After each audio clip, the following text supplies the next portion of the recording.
Como vai, minha gente querida? Que prazer estar com você mais uma vez aqui no nosso programa Família Café.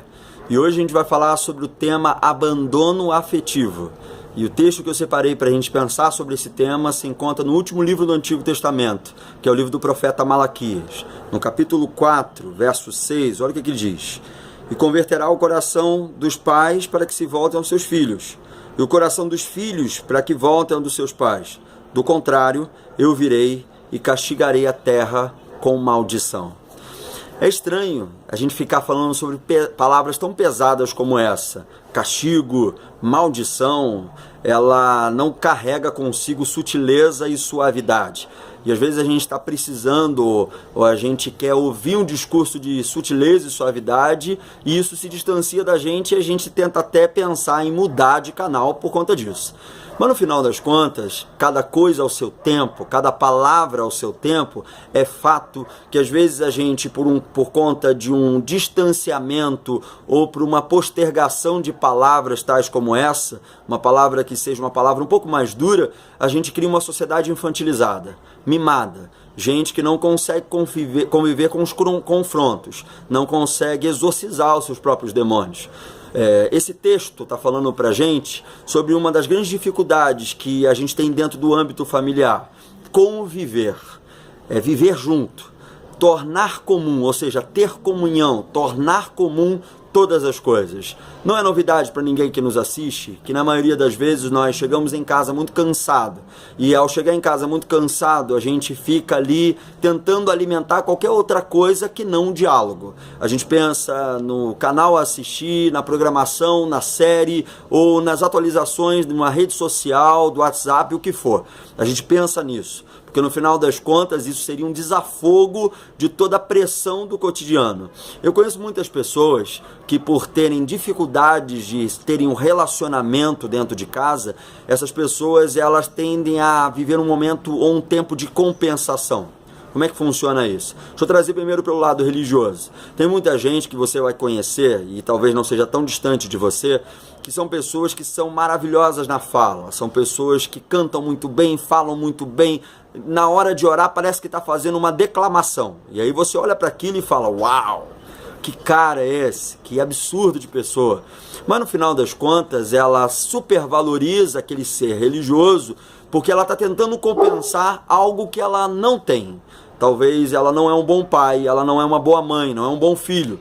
Jesus ele vai implicar em relação a isso, porque ele vai dizer que o pessoal lá da época dele, que são chamados de fariseus, que era um grupo religioso, eles têm a mesma tendência, eles fazem a mesma coisa.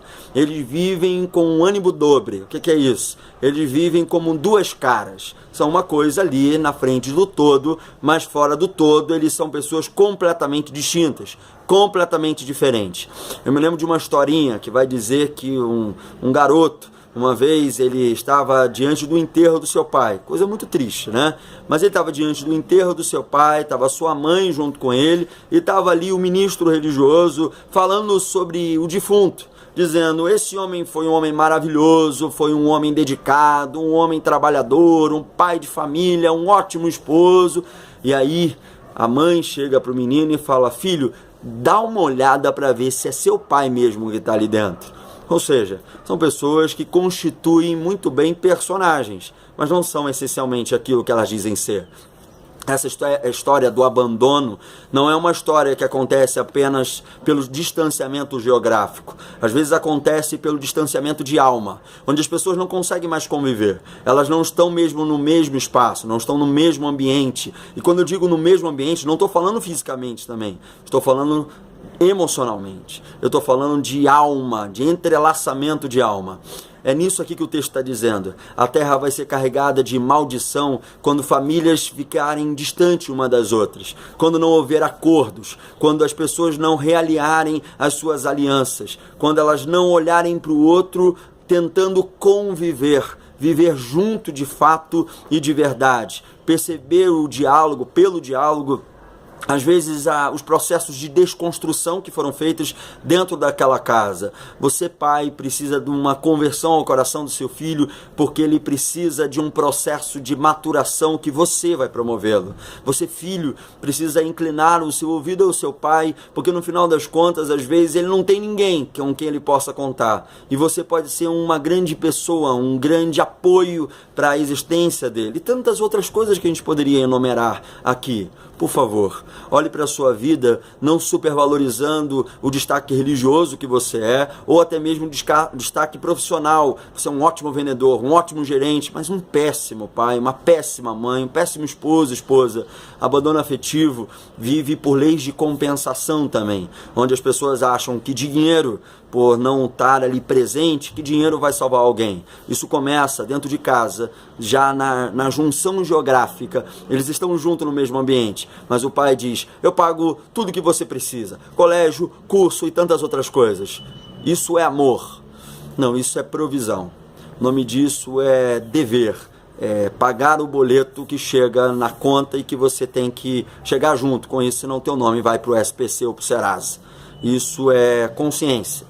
Agora, amar o seu filho de fato, de verdade, é quando você está junto com ele, quando você é o esteio, quando você ouve, quando você está presente. Às vezes a distância geográfica pode complicar, mas a da alma é algo que permanece, é intocável, ninguém pode manchar.